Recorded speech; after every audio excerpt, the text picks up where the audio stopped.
Hello guys, and welcome to this week's episode of Heavy Metal Tones with me, your podcast host, Tony Evans. We're going to talk about the latest offering into the Iron Maiden month in a few minutes. I just want to say a big thank you to all those that have donated to Buy Me a Coffee and those that are regularly listening to this show. I have a lot of them now across the world, which is really encouraging. I do this just for the music community and the love of music, so it really does make me smile. I think people are listening. Please do, though, when you are on Spotify or Apple, please do give me a 5-star review or whatever stars you want to give. Just go pop over and give me a review. You only click 2 seconds to click that 5.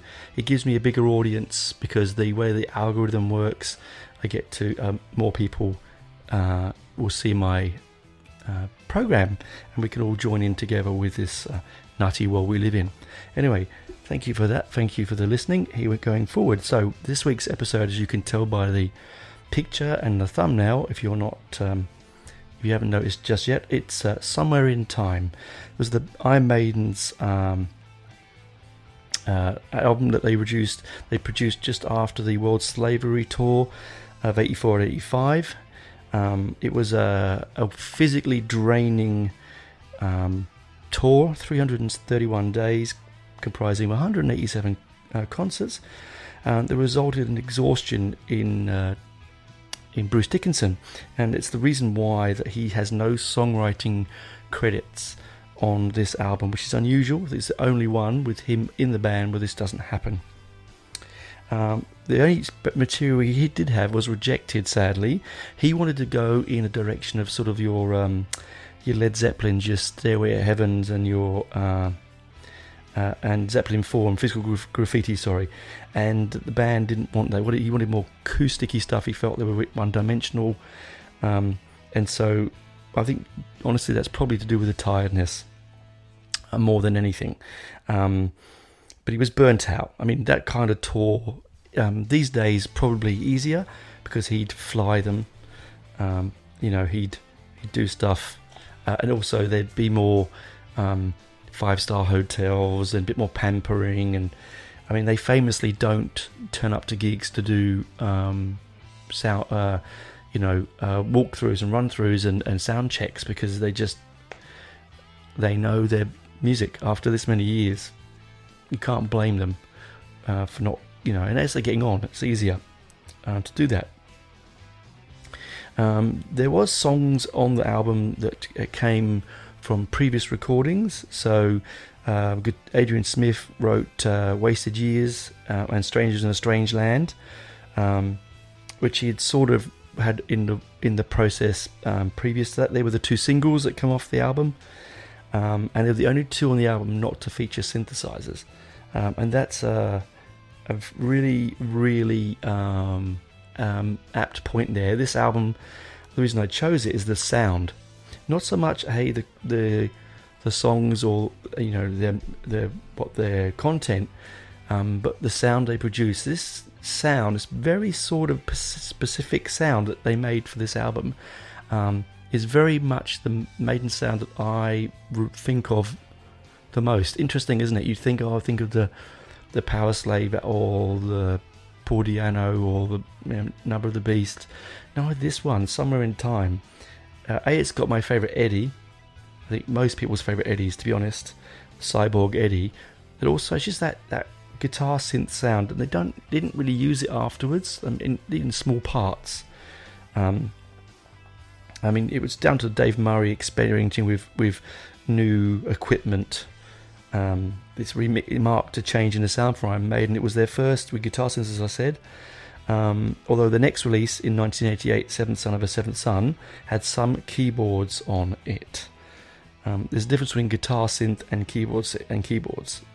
Those out there that don't know.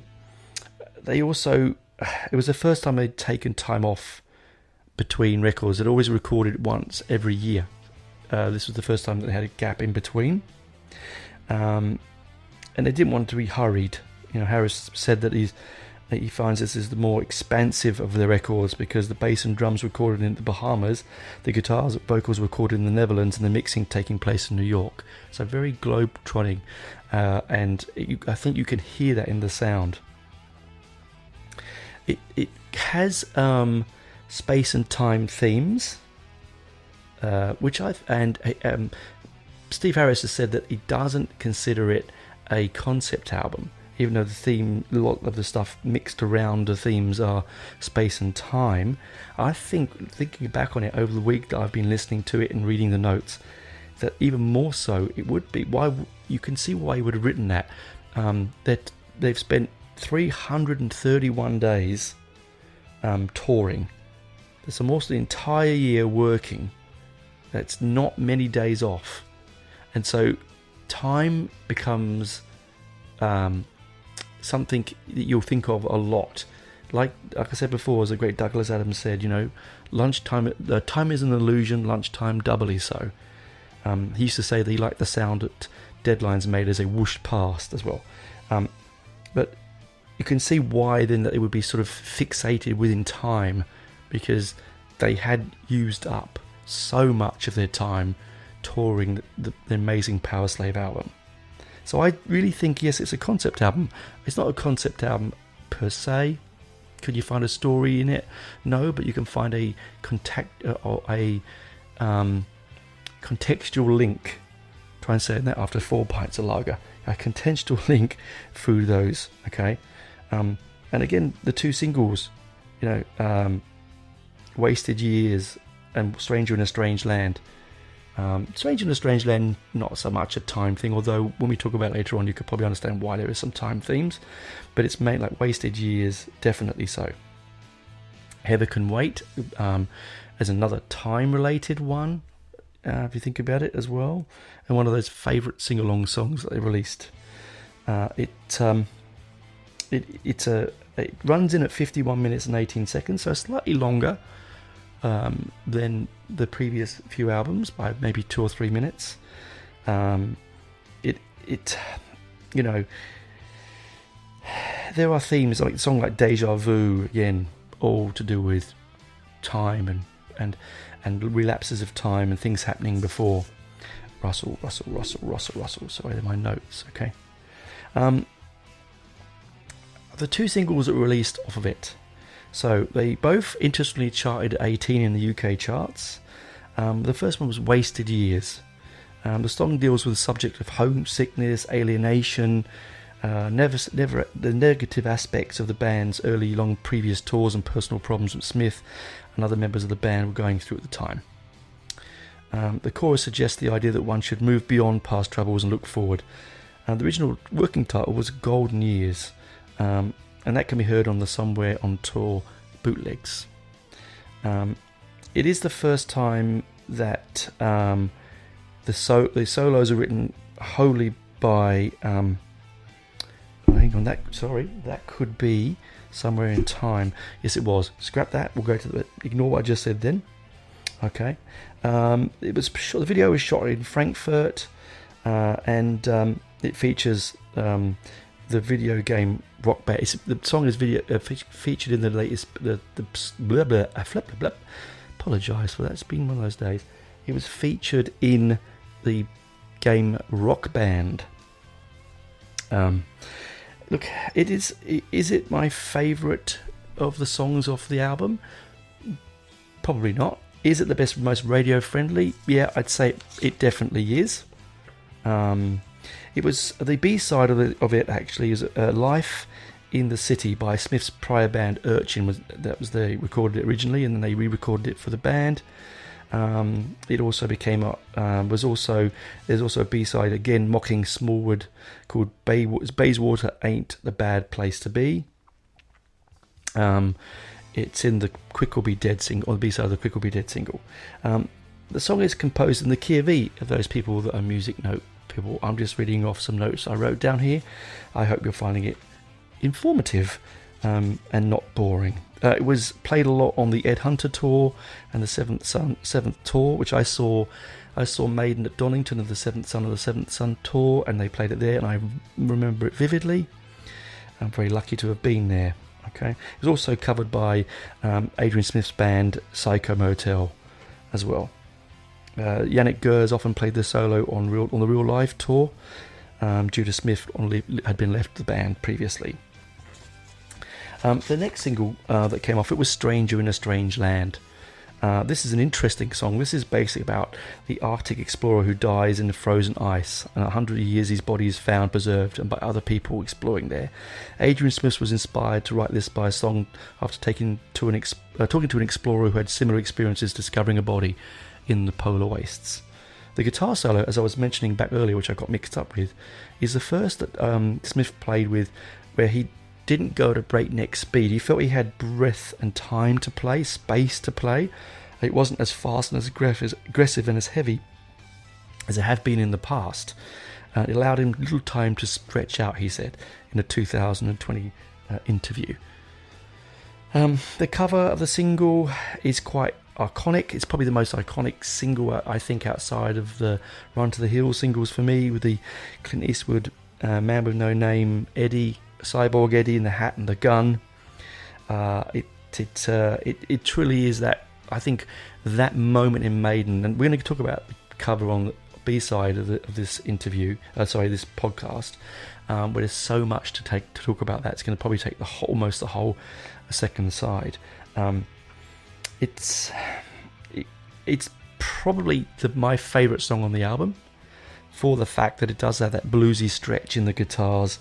The B-side, That Girl and Juanita, both played during the entire Russell, to the entire population of Hackney in a secret gig that Adrian Smith played with Nico McBrain. It's actually written. That Girl was written by Merv Goldsworthy and Pep Jupe and Andy Barrett for their band FM, so they covered that. And Juanita was originally played by Barrett's band Marshall Fury in the 1980s. It was written by Steve Barnacle and Derek O'Neill. Marshall Fury never recorded this song so it was only ever recorded by Maiden. I love the way that Maiden do stretch out and play homage to their influences. I really love the fact that they had B-sides, which you never got before. You don't get any more. You don't get B-side. You don't flip it over and get a whole new song that's not on an album that you can cherish, because you just don't do it, because the physical medium isn't released anymore. Therefore, why would you bother putting B-sides on? You're not going to put a B-side on a download. That's my old man moan over and done with. Now, when we get to the B-side of this, we're going to chat more about a quick chat about the album itself, the song in a quick rundown. But I'm going to go over the mammoth task of what's on the cover. If any of you own the physical cover on CD, good luck on CD. It's a bit harder. On vinyl, you can honestly, pause it, go and get the album, and have a look around the album with me as we go by all the in-jokes that poor Derek Riggs had to put in onto the album. It's quite an intense. I'm not going to go over all 45 in-jokes. I'm going to go over some of the stuff that I found intriguing, and I hope you find intriguing too. And that's the beauty, isn't it, of having art form in the art form of medium of vinyl that you can open up and read and look. You don't need a magnifying glass. There's lots of forums out there of what's on this cover and what it all means. It's pretty self-explanatory, I think. I'm going to go put the kettle on, get these old vocal cords a bit of a oil. Sorry about the sputtering earlier, but just happens sometimes. Me, I'm not going to stop and edit it. I just find that stuff tiring and it gets in the way of creativity. We'll talk a quick rundown, as I said, about track by track, what I feel of them, and then we'll move on to the incredible artwork that's on that album. And I hope you go and pause this now, while the ads are on, go and grab the album, and I'll talk to you on the B-side. Time for now.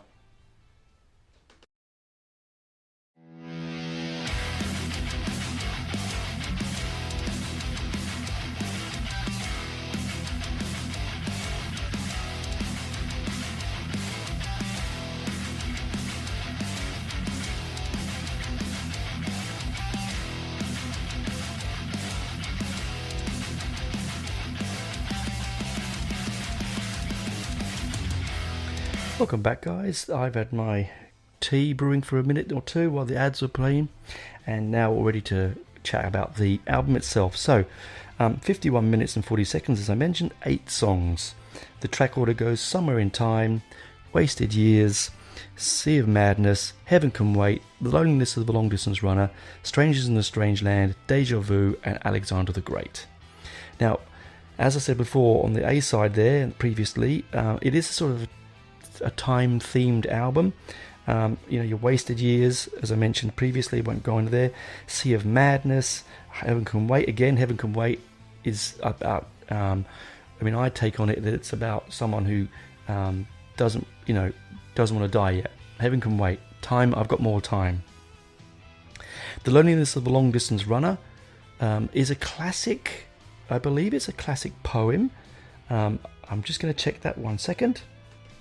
No, I got that wrong. It's a book, which was made into a film in 1962, and it says it was a metaphor for running away from society. Now, I'm a long-distance runner, and have been for a very long time, and I do understand where they're coming from, because in that moment when you're out on the road and you've got 40 kilometers ahead of you, either in a race day or a training day, you are running away, basically, because no one can talk to you. No one can be with you. It's almost like being on a long distance flight. You know you can't be contacted. Well, you couldn't be at one time, but I think you can now. But you can't get away. You can just be away. It's when you're not near your Wi-Fi or you're not near your phone and you're just being one. And I think that's and the song itself, I think, portrays that. Bruce's lyric and vocal performance in it has that sense of lament and that getting away from society, which I think is again beautiful, as what Maiden does so well. As I said, musically, this is a music podcast, let's talk about the music as well. The synth guitars, the Steve's bass is, as always, dramatic and fast and heavy and dynamic. Nico, what can I say about Nico? Nico's drums will always be Nico's drums. I once saw an interview with Tommy Lee, and he said that when they would if you want to watch a drummer who looks like an athlete when he plays, go behind the drums and watch Nico, because he's just like an octopus on acid. That's my bit. I didn't say, Tommy didn't say that. I've said that. And then you've got Deja Vu again. So if any of you have ever ever experienced Deja Vu, pardon me, you may not believe in Deja Vu. You may not believe in Deja Vu. You may not believe in... I'm just joking. Where you've lived it before. The classic Monty Python sketch. Please, if you get a chance to look it up, the Milkman sketch with the Deja Vu sums it up completely. And then we get to Alexander the Great. And I love this. They've put the brackets 356-323 BC, close brackets. Those that don't know anything about Alexander the Great, those who are not interested in history, honestly, please do yourself a favour. One of the greatest men who ever lived, son of Prince, I think it's Philip. He was a learned man, an intellectual man, and he paved the way, as the lyric says, paved the way for Christianity, marching on. He conquered all of Asia Minor. He brought philosophy, art, the art of war, the art of diplomacy across Europe. He basically... people say that Rome created Europe, the Roman Empire created Europe. I'd say that he's on par with Alexander the Great in creating the Europe we know of today, an Asia Minor. And he died of fever in Babylon. So he was a young man when he died. Some people say he was assassinated, others say he just died. No one knows where he's buried. I think it was probably done deliberately to avoid martyrdom, maybe. I don't know. Still an amazing an amazing human being. Please, I've not given him justice what I've said. I'm sure there is more to Alexander the Great than what I am saying. But if you listen to the lyric, now, interestingly, again, what we said about Maiden, I got into a lot of my love of history because of Maiden. A lot of my love of literature and poetry because of Maiden.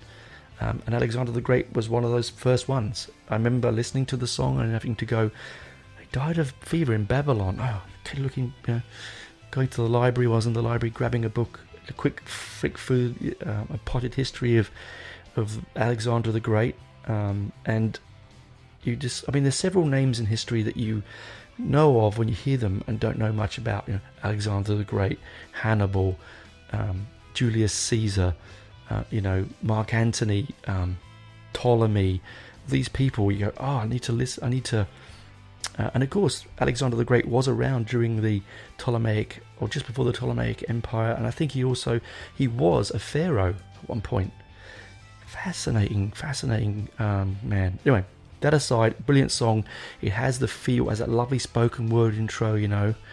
This kingdom I give to thee is too small for thee, and it is Maiden, as I keep saying. And I was having dinner with my good friend John the other night, and he said to me, I'd mentioned that you always remember the dessert, and you always remember the dessert. And with Maiden, the last track is usually their best, and they cap off the album with a solid gold corker, and they have done with Alexander the Great, my favourite of the longer epic songs of the early period of Maiden. That aside, let's now dive into the amazing album. I've got to get some paper, so rustle. Here we go. As I said, there's 45 physical artwork pieces in jokes in this album. Now, Derek Riggs painted the album. It took him a month, I believe, to paint a 15 by 22 artwork. It has so many things on there. I'm going to sort of, where I am? I'm going to flick through things here. Okay, let's grab some stuff. You've got the album in front of you, I hope. Are you sitting comfortably? Let's begin. The street sign on the corner where Eddie is standing reads Acacia, partially obscured, a reference to the song 22 Acacia Avenue from The Number of the Beast, from the 1982 album. Below the acacia is a poster of Eddie from the first album with graffiti reading Eddie Lives. Torn posters are also featured on the Sanctuary and Women's in Uniform singles. Yeah, it's amazing. An Eye of Horus neon sign is at the top of the building, referencing the song Power Slave from the 1984 album of the same name. The haloed black cat from the back cover of the Live After Death album is on the pavement behind Eddie. So would you have picked it up? I wouldn't have picked it up. I mean, I'm sure those eagle-eyed maiden nuts might have done.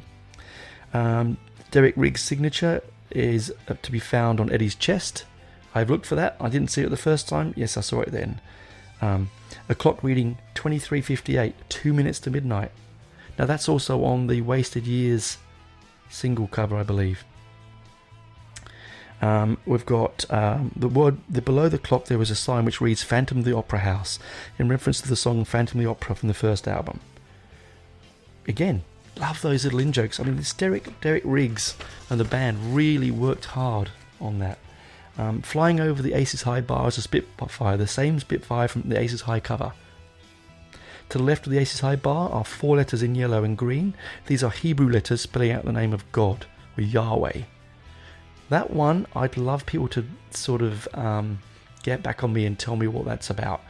I don't believe that Maiden are overly religious people.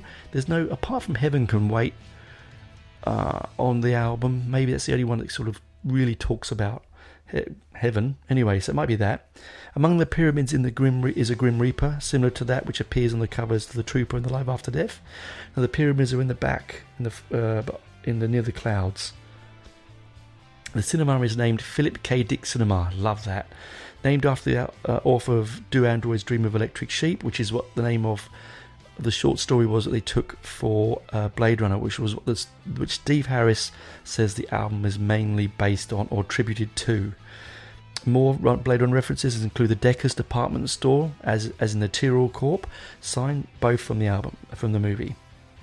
There's also the background of the Bradbury Towers can be seen, a reference to the Bradbury building, which is prominent in Blade Runner, and also, I would say, a reference to Ray Bradbury, the amazing science fiction author who probably influenced Philip K. Dick. On the second floor of the Ruskin Arms, which is the building that the pub that Iron Maiden first played in, there is a poster that says Iron Maiden. On the second floor of the building, there is a woman sitting in a red lit room, which is a reference to Charlotte the Harlot, a repeated character in the band's songs, which was also a song, side note, brought to the band by Adrian Smith from his previous band Urchin. Okay. There's also above the Ruskin Arms is a neon sign that reads Rainbow, another famous venue where Iron Maiden recorded a video in 1980, one of the best live recordings of their earlier years that you'll get. On the roof of the same building is a TARDIS from the BBC TV series Doctor Who. The TARDIS also features on the cover of Wasted Years, another time-related nuance. Above the Bradbury Tower neon sign is Icarus in flames falling from the sky in the same style of the cover from the band's 1983 single Flight of Icarus. According to the rigs, Icarus is supposed to look like the logo used by Swan Song, by the Swan Song label founded by Led Zeppelin. This goes on, guys. It goes on. 1 second, my computer has decided to sleep. Tap, tap, tap. Okay, didn't know where I was. On the walkway above the clock is an electronic sign that says last results, West Ham 7, Arsenal 0. I'm going to repeat that, being a lifelong West Ham fan. West Ham 7, Arsenal 0. Now West Ham, if any keen West Ham Iron Maiden fan knows, they are called the Irons, so is West Ham. All of the band are Iron Maiden fans. They all grew up in the East End of London. In fact, Steve Harris had trials for the team, and if he had got in, he probably would be playing football, not being in the best band in the world. Hey, that much talent. I don't know what I'd want, playing for West Ham or being in Iron Maiden. I'd think I'd probably choose Maiden, as football can wane. And there's a side story to that. I don't know if I told it in the podcast before, but I had trials for QPR juniors team. I failed. I didn't turn up to the guitar classes at school because I wanted to play football in the school break. More for me, because now I'm not a great guitarist, but I was a steady, adequate football player. It says it all, really, doesn't it? There is a sign which reads Tonight, Gypsy's Kiss, a reference to Harris's first band. So fantastic. I love this stuff. This is a synonym sign. A SYNCOM sign refers to the 1961 NASA program of the same name. So space again, time-related themes. The neon sign above the band reads Maggie's Revenge, a reference to the British Prime Minister Margaret Thatcher, who appears on the cover of Sanctuary and Women in Uniform. Another great single. Now that leads me, side note wise, to cover versions. I had no idea growing up listening to those songs that I ever live in Australia, married to an Australian who loves Skyhooks and whose single Maiden covered in Women in Uniform. Why they chose Women in Uniform, I have no idea. Was it a big single in the UK? I was too young to know that. I really love to know that and why they chose that particular song. If anyone out there knows why, hey, let me know. I'd love to know. Okay. On the right side of the walkway just above the last result sign, is the bracket that holds Hetty's skull together from the Peace of Mind album, which Riggs drew as a cartouche. Now, if you know what a cartouche is, it's like a bowl kind of thing, a skull bowl you drink from.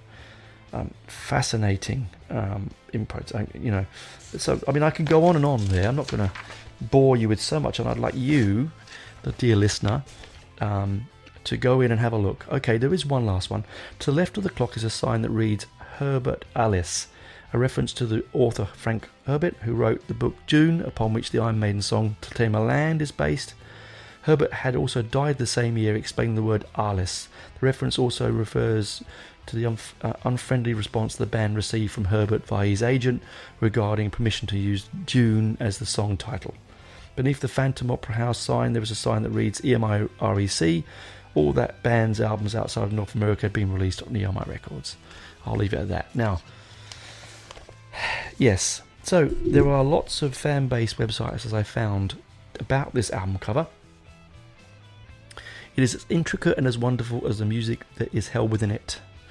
I hope that you love this song and album as much as I do. I hope you love the packaging. I hope you went to the Somewhere Back in Time tour like I did and bought every shirt like I did, and just reveled in the time that we spent with the band. So it all becomes time. You know, if I was to take and add up every minute that I've spent in the company of said fellows of Iron Maiden, it would be sinful to be believed. But is it wasted time? Is it wasted years? No, it's not. Every minute of every moment I've loved, and I cannot wait to share next week's episode with you. Right now I'm quite toyed with what it's going to be. I'm tied. I don't know what it is yet. I've got it out of 4 albums. Not sure, but we'll work it out and I'll get back to you about it. Please, like I said, like and subscribe, play this album, look at the record. If you can't get hold of the album cover, again, the CD cover's all you've got. You can go online and Google the album, and you can look on your on Google Images, and you'll find all of those little inside jokes and moment or comments before that I've mentioned, and maybe more. I'd also like you to play the album and play it loud. It can sound sometimes, to me it sounds like Maiden. People say it doesn't, and I say bar you, who to you, because it does. Because everything they do is Maiden, whether it's an acoustic number, whether it's like something out of time for them, like they played on a lot of songs on the last couple of albums that weren't really Maiden-esque. I say, shut up, listen, put your prejudice behind, because you're going to enjoy it either way. Anyway, that's me. Time's up in my company. I'm going to go and reheat my tea now. I'm going to go and do some stuff, listen to some more music, make some more notes. I think I'm going to put on Somewhere in Time even louder than I did before. And I'll talk to you on the other side, guys. And keep safe, keep well, keep rocking. Bye from Tone. Bye.